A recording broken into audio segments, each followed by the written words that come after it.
All right, we are good to go. Wonderful. All right, hi everyone. I'm so excited to call this meeting to order at 3:01 p.m. on April 3rd. So before we get started, I'm going to ask for a motion to table new business item A for the purpose that some unforeseen circumstances came up and our speaker can't join us.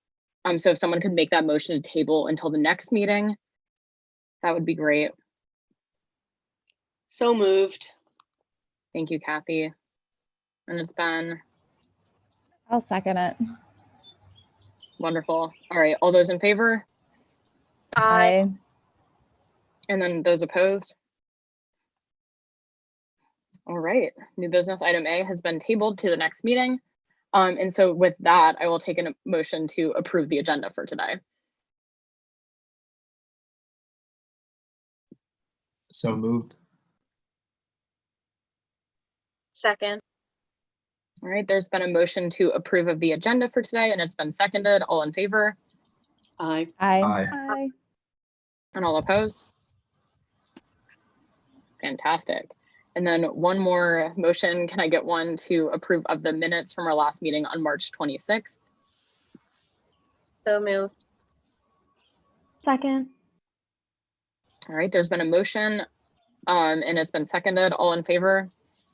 Aye. Aye. Aye. And those opposed? All right, wonderful. Everything's been approved. All right, so we can go ahead and get started for today. Starting off with reports. So if Laura, if you want to make the report for OPD. Not much to say. There was scams that were reported. Some significant money was lost. But other than that, it was fairly calm with some smattering of variety in our call types. Can you share what the nature of the scams was so we can warn other people? Oh, it never matters how much you warn Well, someone. So, and almost like when I put this stuff on social media, I think people are like, duh, of course, why would you do that? It never really, I think nobody believes it would ever happen to them, but scams happen like before you know it, kind of wrapped up in it. And but in reality, whenever you're asked to pay for something with gift cards or iTunes cards, like normal people don't do that. That's not normal. So 3 different types at least were a dating scam, which still goes on, and that was a $10,000 loss.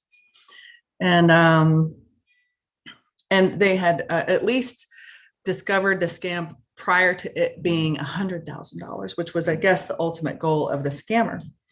There was like a personal assistant request by a professor. I think that this is what it was. And the trying to hire a personal assistant. Well, somehow it worked out that I think it was the professor, or I'm not really sure how it was, but it was an $850 loss. And then unemployment scams again. And my husband got one and he's like, this is crap. And he was about to throw away. And I'm like, stop, you've gotten scammed. You need to like take care of this, which many days later, after finally believing me, he did. But so that's still going on. And so there's a variety of scams. And again, a lot of them are paying with iTunes cards and gift cards, which are just not normal. Can I respond to that real quick? I think you bringing that up was really interesting to me because my friend several months ago was actually scammed out of $2,000 or $3,000, and it was very similar to that. I can't remember. I think they had her on the phone and told her that if she didn't pay in Target gift cards, I think it was, that he knew where her family was and he was going to hurt them.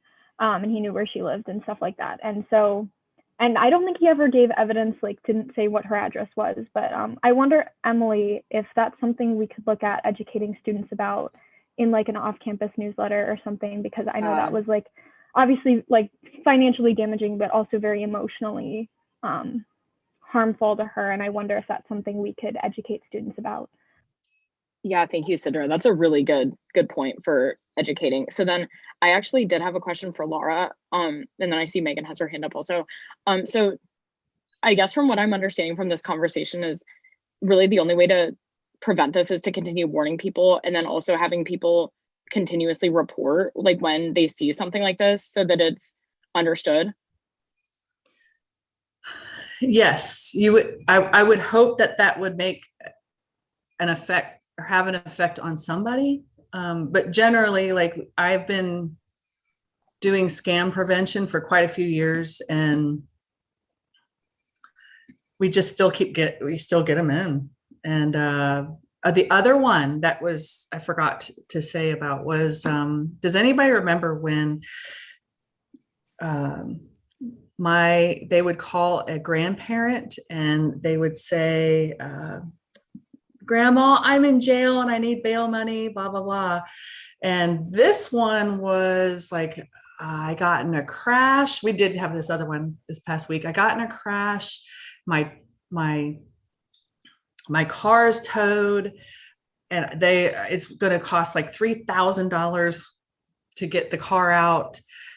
And so there's that kind of scam that's been morphing off of the I'm in jail and I need bail money.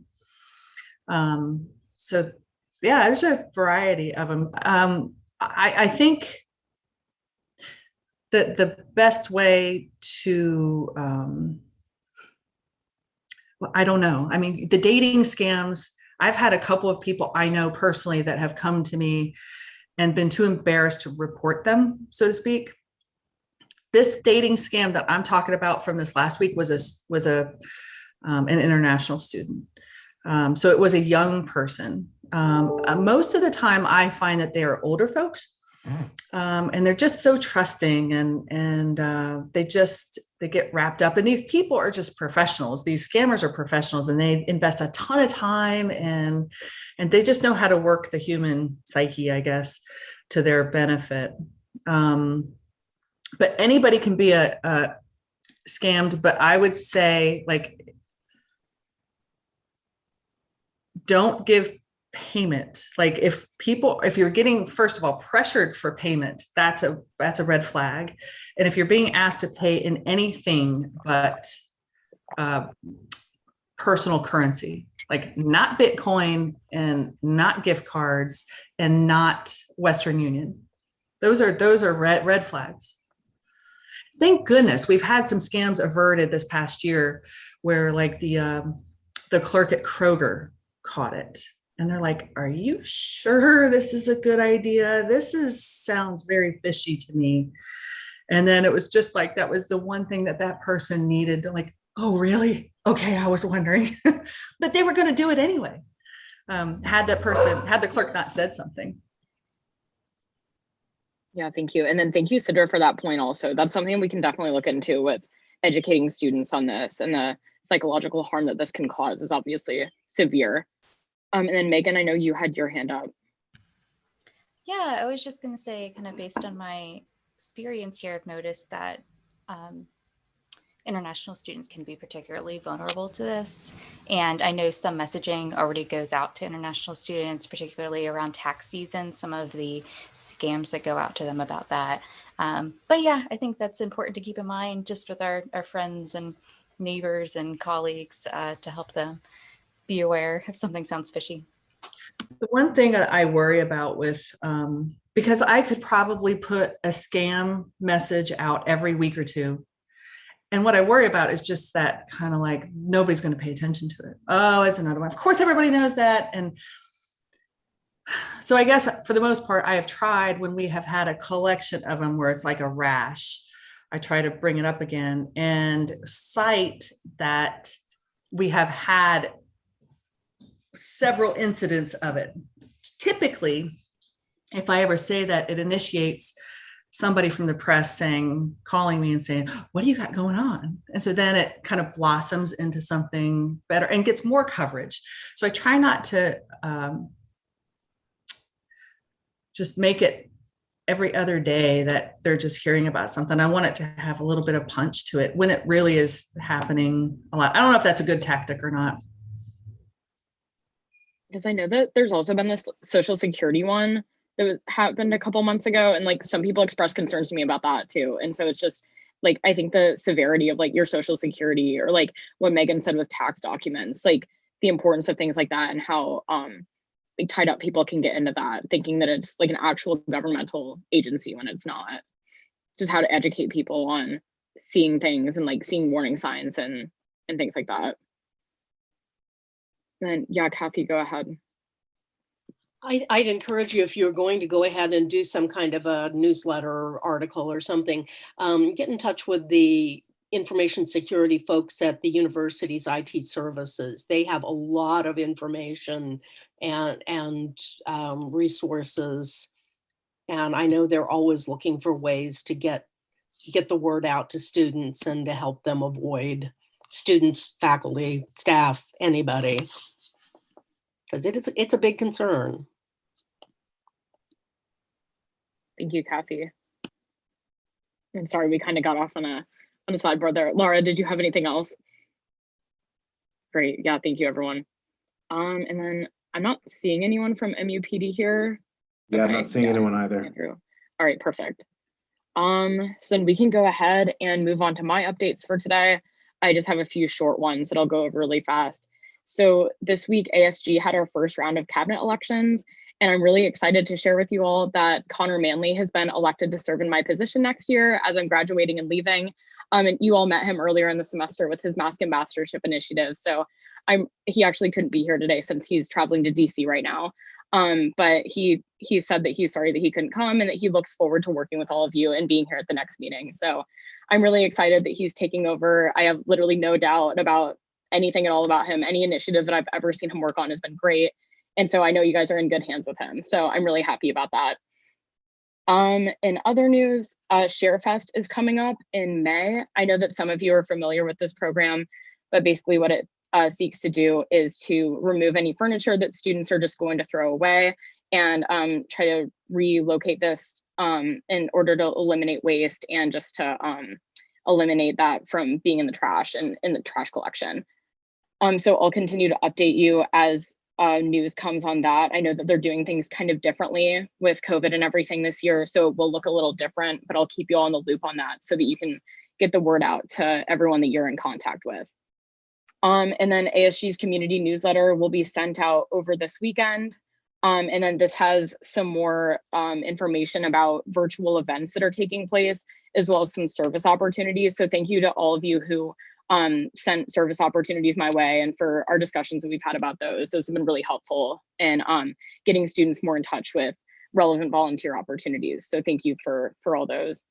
And then with the COVID-19 ad hoc committee, right now we're working on compliance still, and just with the vaccination coming to campus, figuring out how to really encourage students to take part in that, as well as how to just make it the most accessible that it can be to people so that everyone can get it.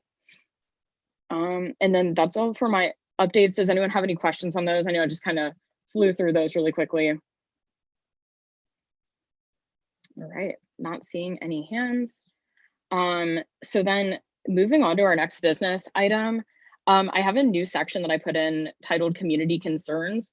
So something I just wanted to kind of try out today was to, if you guys have any concerns, a question, since we're all here, all of you guys are either leaders or on campus or relevant leaders within the community. So I just felt that instead of just kind of waiting until concerns naturally come up in discussion, that if anyone does have a concern, then you could voice it here, and then hopefully someone on the commission could give an answer, or we could follow back up on it and get your question answered that way. So I just wanted to test this out. Not really sure how it's going to go, but this is something that we do in Student Senate that seems to be pretty productive at getting us in touch with our relevant concerns so that we can be the most productive about them.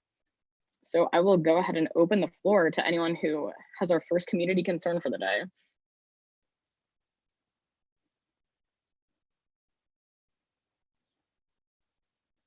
And then I'm not seeing any hands on the participants list or on either one of the Zoom screens. Steve is usually the one who, you're concerned. Oh wait, yeah, thank you, Kyle. Go ahead, the floor is yours. Absolutely, appreciate that. I was just wondering if there's been any progress that anybody knows of in the restrictions of Oxford with regard to mass gatherings and indoor and outdoor capacities being adjusted to fit the restrictions set at the state level. Yeah, Glenn, go ahead.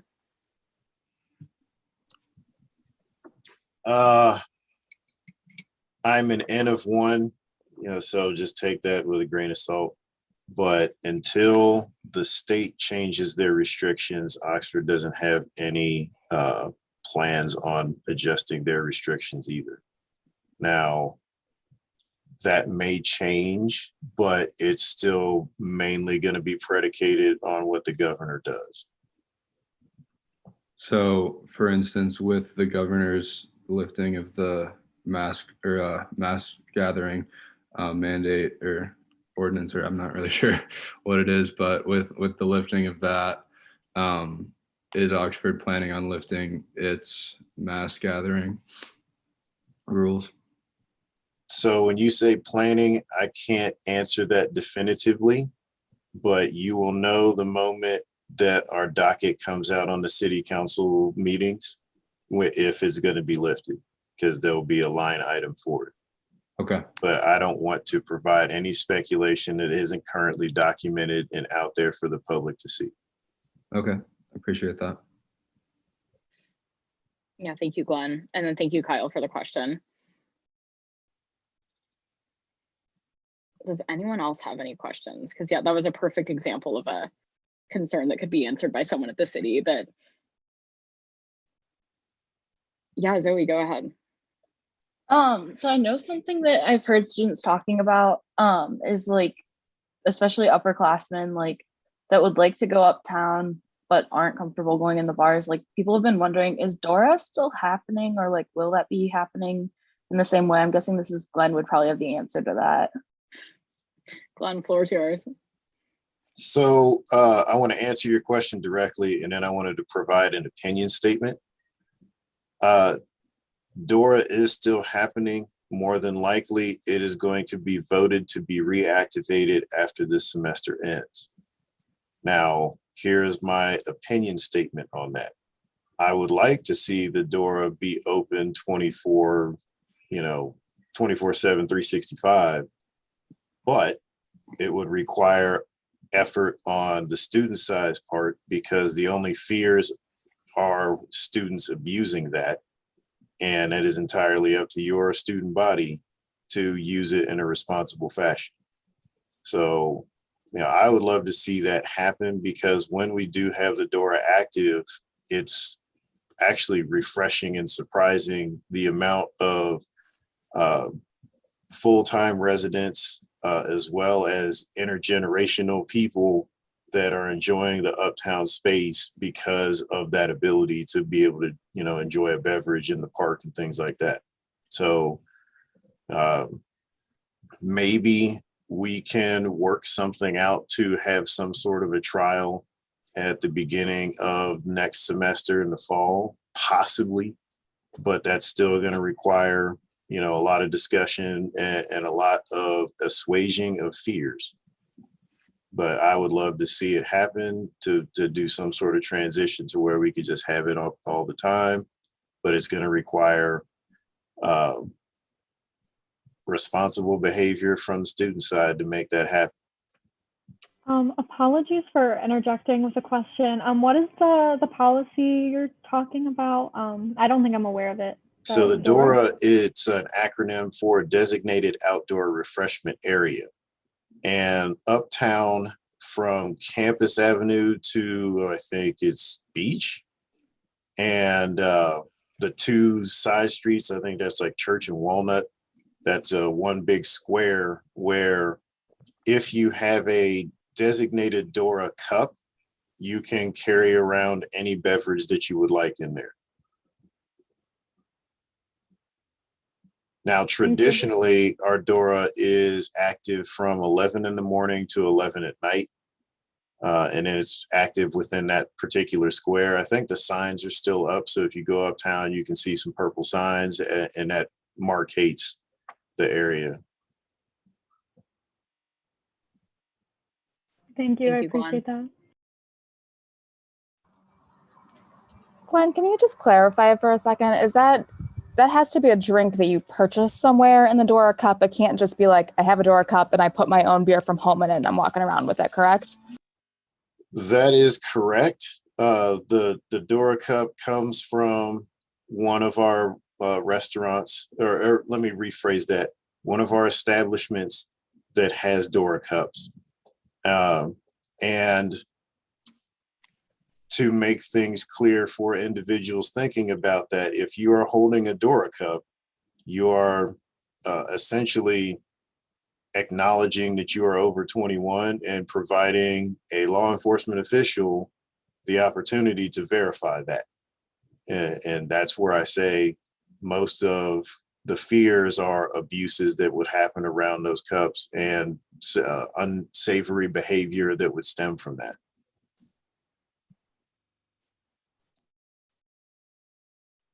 Thanks, Glenn, for the clarification. Does anyone else have a follow-up on that or another concern? I'm trying to scan both of the participants lists. All right, yeah, I'm not seeing any other concerns. I just wanted to try that out and just see how it goes, since we have a lot of student leaders on campus and a lot of smart people that are in the loop in the Oxford sphere of things. So just to see how that goes. And then we can utilize that in the future too, maybe, but rather than just having concerns come up in discussion, I thought that we could allocate some space for those. Yeah, Jennifer, go ahead, I'm sorry. I mean, I don't know if you all noticed, we did just announce the Wine and Beer Festival will be happening in October. So Dora will be turned on for that, probably, or at least we'll be able to have wine and beer uptown for that festival. And that will be the weekend of fall break. So in theory, that's when fewer students will be around. Now, obviously, they don't all go home and it's, magically empty.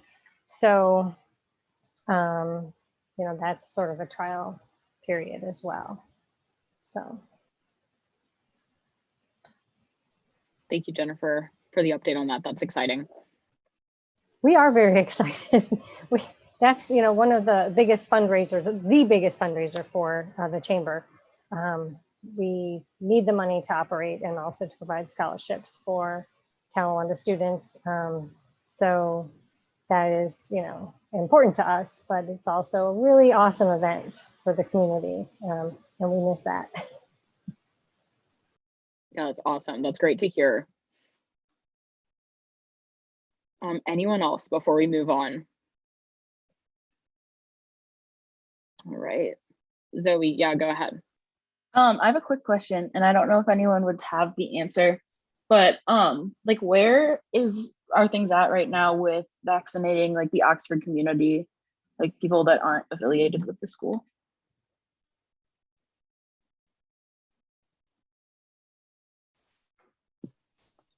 I'm not sure that we have numbers on it, but I mean, I know a lot of people in the community who've been vaccinated. I know that a lot of the vaccine appointments have been full all over town, so for weeks. Glenn or Jennifer, do you have any thoughts on that? I know that it's getting a lot easier to get vaccines through Butler County through their drive-through. You go to their website and just sign up for their Facebook notifications. They're telling you every day there's plenty of openings. Yeah. So Doug talked about it during the public comments in the city council meeting on Tuesday, but I don't remember details. I know that a large majority of our senior population is now vaccinated. And that's why you see a lot of things starting to open up, at least as far as Butler County is concerned, and offering at the fairgrounds, pretty much anybody that wants to go get one can get one. But I don't have specific numbers. I just know that here in Oxford, the majority of our senior population is done, and that vaccinations are now opened up to pretty much everybody else. And I could say that they're open up to 16 and above. And you could also get them very easily at Walmart or Walgreens and get appointments within a week, if not less. And Talawanda School District has partnered with Primary Health Solutions. So for many Wednesdays, now we've opened up our buildings because our students in the middle school and high school are learning asynchronously those days. So we have hosted a clinic. It's Primary Health Solutions Clinic. We just provide the space. But they've been vaccinating between 200 and 300 each day. They're not doing any new ones now, but they are now on the second doses for everyone. So we've been happy to partner with Primary Health Solutions to provide that service for the community. That's incredible. Thank you. All right. I'm not seeing any other hands. So we can go ahead and move on to our new business for today. So this is kind of based on some concerns that I've heard within the community and with students as well on commencement ceremonies and how to ensure that students who are bringing in family members from out of town with just like a huge flux of people coming into the community, participating in lodging and accommodations, going out to eat and things uptown over the course of May 14th through the 16th.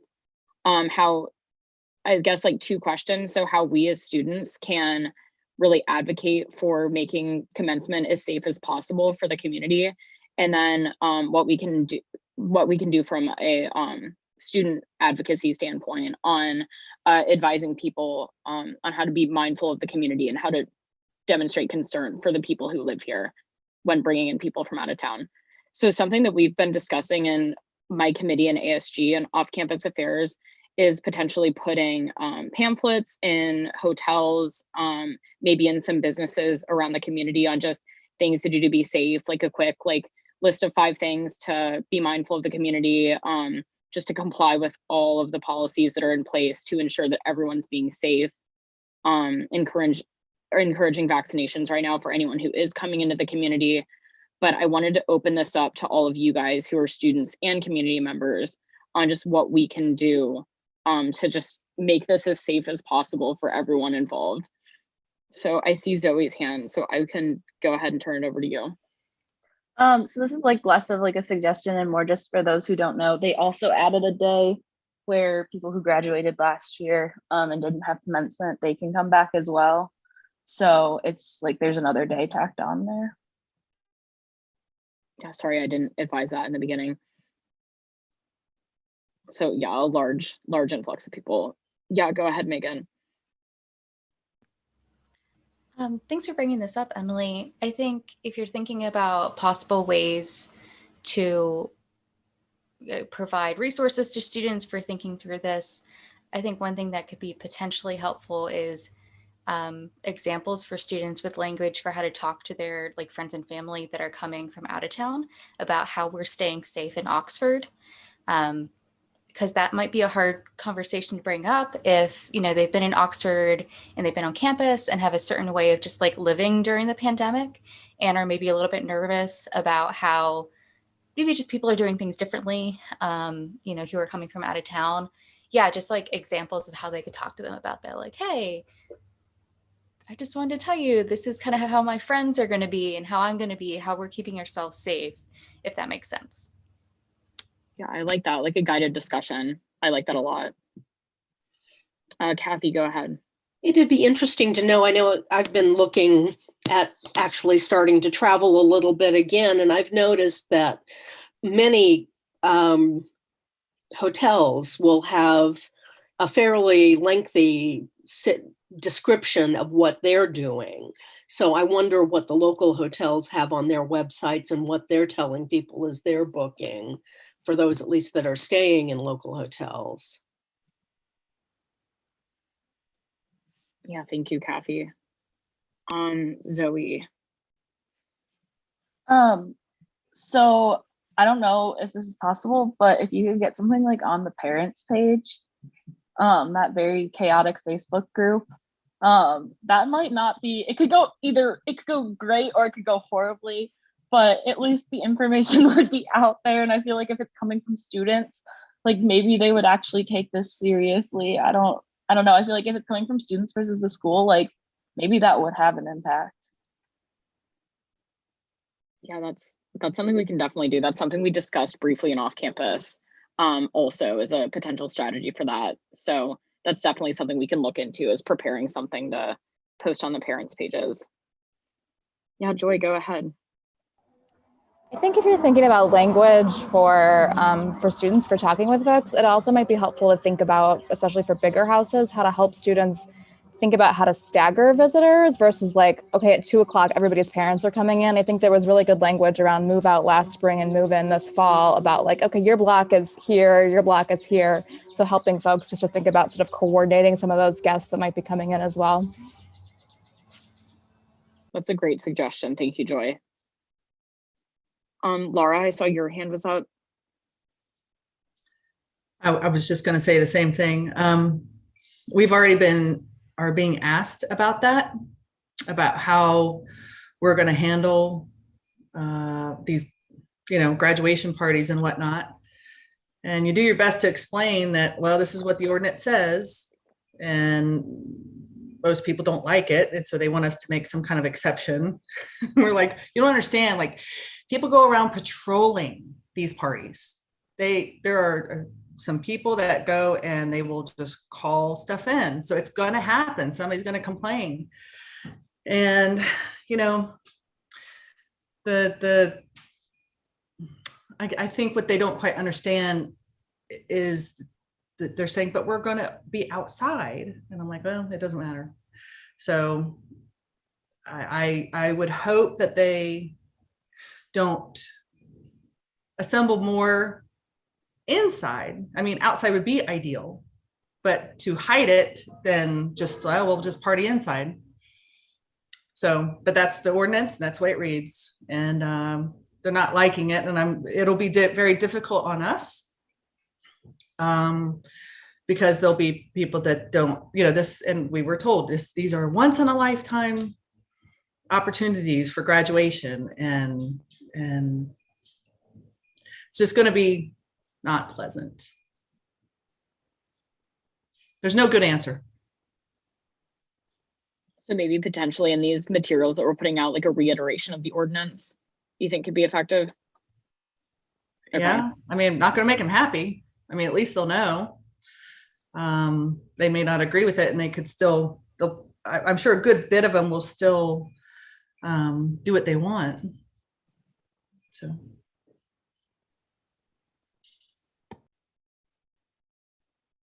Does anyone else have any thoughts? I'm sorry, I'm trying to go back and forth between the two screens of people here. Yeah, Zoe, go ahead.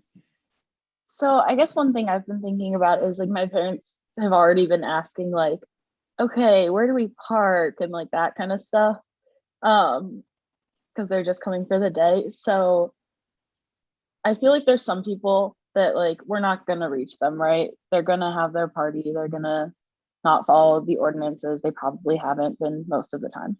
But I think there's other people that are like out there like seeking out this information of like, okay, how do we do this safely or as safely as possible? And so I think it would maybe be like great to almost see what like Miami's procedures are and make sure that's like out in a way that it's clear to parents and students. Especially like, I know like, for example, like where I live, like you have to have a parking pass and like different things like that. So and there's not like a lot of room for people to gather outside some places. So maybe even offering like ideas of like, okay, if you want to like have lunch with your family, like here are some of the parks in Oxford, like different things like that as well. I guess just offering like suggestions and different things that people can seek out so that they can like still do something, but do it safely, and really targeting the people that have that mindset.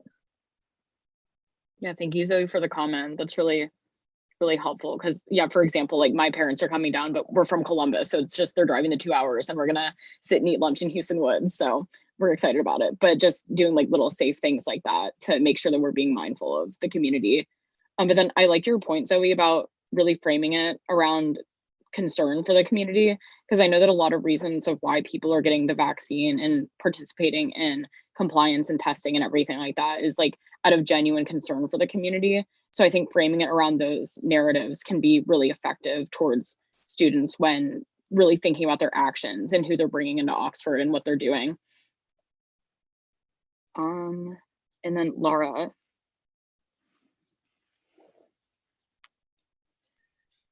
I've almost totally forgotten what I was going to say, but I like the suggestion on offering places to assemble, you know, like places to go in lieu of a traditional restaurant.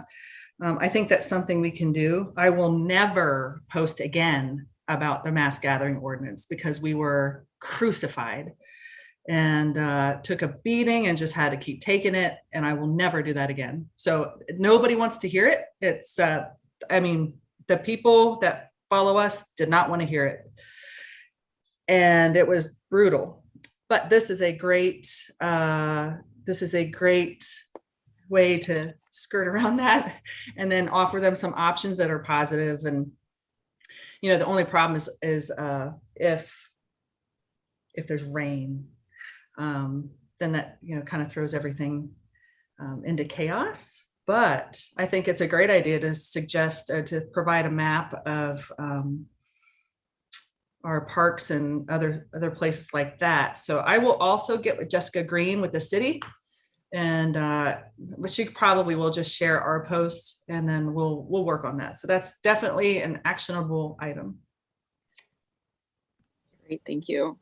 Joy, go ahead. I just took a look at the university's commencement site to see what was on there yet, and there's starting to fill in with details about the ceremonies. And I noticed there was a safety protocol tab that just says, you know, information will be upcoming, but it might be a good idea to coordinate. It used to be Kathy Squants. I'm not sure if she's still the one doing that website or not, but somebody in the president's office, I'm sure could assist you there, just to see if maybe they're only doing university information on that page. You know, maybe they'd be happy if you all are compiling resources to link to like the ASG website if you wanted to put things out that way. Or, you know, there might be some way just to kind of say like, hey, can we also include some information just to help folks understand what to do in town as well? Because I know parents go to that page a lot to figure out all the details for commencement. And Joy, I would say it's a combination of Kathy and Donna Sorellis are doing that page together. Gotcha, yeah.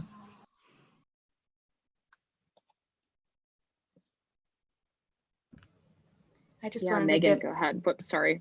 That's okay. Thank you, Emily. Yeah, I just wanted to give a quick pitch for Indian Creek Metro Park for people who are looking for places to go. It's just 5 minutes outside campus.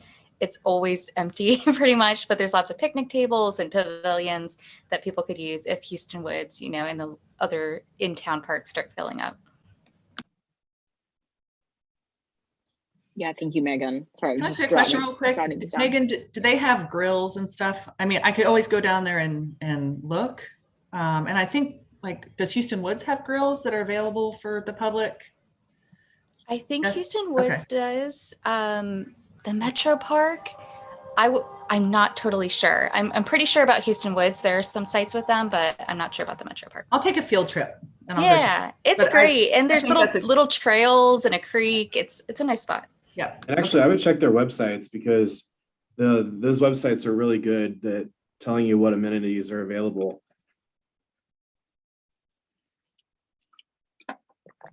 Zoe, go I ahead. was I'm sorry. gonna add to that too. Like I think Houston Woods does, at least by the boat launch. I wonder if it would be like worth kind of pointing out to people that like there's areas beyond that main area where like the playground and stuff is. Like a lot of times when I go there, like I'll go to other parts of it or like park somewhere else. And there's so many areas that are really quiet. Like it's a big place. So if we could help people like realize like, oh, there's places that you can easily access, where so like not everyone's going to the same spot, that would be cool. Yeah, thank you, Zoe. Does anyone else have any thoughts? All right, not seeing any hands. So yeah, all those suggestions. Yeah, thank you guys for all the suggestions. I'll take those up with the committee in our plans for just trying to put all this information out there and just making sure that people who are coming into the community are aware of what's going on here and of the expectation from both the university and the city side of things. So I just think that's really important to educate people on, and as they're trying to be mindful, hopefully, of the community that they're coming into for graduation. Because, you know, as we've said, it's a once in a lifetime thing, but at the same time, being mindful of your actions over the course of a 2-day period is really significant. So yeah, thank you all for your thoughts. And so yeah, that wraps up our new business for today. And if you guys didn't know from the community members, on Monday is our 4th wellness day for students. So we have a nice 3-day weekend here. So I will take a motion to adjourn a little bit early today. If anyone would like to, whoops, Zoe, I'm sorry. Sorry, I have like a quick announcement thing. Totally skipped over general announcements. Okay. I'm sorry. No, all good. So Diversity Affairs Council, it's not like an official DAC event, but we are helping the sexual assault support survivor support group with organizing like a very peaceful, quiet demonstration by the seal at 4:00 on Monday. Because of a speaker that the University Lecture Series Committee is bringing. He So it would got just canceled. Dan Harmon is no longer coming to campus Oh, they canceled it today. Okay. Well, Can turn I into don't a know. celebration instead, maybe. Yeah, I don't know what the plan is. Maybe we'll still be doing. I have to talk with them. Because the point was like to support survivors and then just draw awareness to like the kind of like cultural shifts that we need to have change. So. Yeah, Scott, go ahead. Whoops, Scott, I don't think you're. It helps if I'm not. It helps if I take the mute off. So to Zoe's point, that there will be an announcement that it hasn't gone out. Will be going out very shortly. But I was just going to add that we've started talking about walkabouts. So it's never too early to talk about walkabouts in the fall. So kind of as we think about this, I'm not so sure we're going to go door to door this fall. I'm not sure about everybody going back for the summer and coming back. And I had a conversation with Jessica this week, but Megan Hess, I think we're still going to do something around the ASG tabling at Farmers Market. And Megan created these QR codes last year that we used. And so we've been talking about creating magnets or some sort of giveaway that students could have those. So if anybody has any ideas, and if anybody from the community would like to come help us do that, we want to open it up and have people do that if they're comfortable. So we're going to be having those conversations over the next couple months. And Scott, Andrew? I would suggest that you do the walkabout this year. Just don't pass anything out, because there were so many people sitting on their lawns last year, and it was a great opportunity for people just to walk around and talk to people who are already outside. And I think that it was a good opportunity last year. Do you think community, I guess, and we could talk about this later, but my question is, do you think community members would be comfortable doing that? So we could have that conversation. I think next so, month. yeah, because people will walk around with masks on now. You know, I think that last year there was too much discussion about passing stuff out. That's what freaked people out. It wasn't about the actual walking around. So I would highly recommend that you reconsider doing the walkabout. Thank you. Thank you. Yeah, thank you. Josephine, go ahead. So I know I talked about this last semester, and my organization, Sigma Lambda Gamma, does an event called Blinded every year. However, we wanted to update that event to more current times. And so we've rebranded our event, and it's now called Masked. And we feel like that kind of goes with the tones of what we've all been living with this past year. And so the event is going to be on April 19th at 6 p.m. I know this is like a short kind of notice for it. However, we just got a lot of things confirmed. So now we're excited to share the news. And so the event is anonymous conversations to better understand each other. And in this way to share your own perspectives of your community, the community you live in, and listen to others from all walks of life. And so we're not going to have anybody sharing their video. We're not going to have anybody sharing their name. We're going to be renaming people as they come in, human number 1, human number 2, etc., so that it's truly an anonymous conversation to really get to know each other without any bias. So we're really excited about that. And I will send all of that information and how to register to Emily later today. But I just wanted to let you guys know. And also, today is my organization's founding day. So it's just a good day in general. So thank you all. Happy Founders Day. Thank you. Yeah, thanks so much, Josephine. And yeah, if anyone wants any information about any events that you've mentioned sent out, feel free to send those. I'll send the email out after the meeting. Anyone else have a general announcement? After I totally skipped over that section. Okay, so I will email you as well because DAC, we just finished up some of our elections today. So Lena, who's already on here, is actually our new president for next year. So she will hopefully be joining you in these meetings next year, but that's super, super exciting. I know she'll do a great job. That's awesome. That's so exciting. Anyone else? All right. So now I will entertain a motion to adjourn if anyone would like to make that. So moved. Wonderful. And it has been. All right. So there's been a motion to adjourn and it has been seconded. All in favor? Aye. And all opposed? Whoops. All right, motion passes. All right, guys, have a good weekend. And for all the students, have a good Wellness Day on Monday.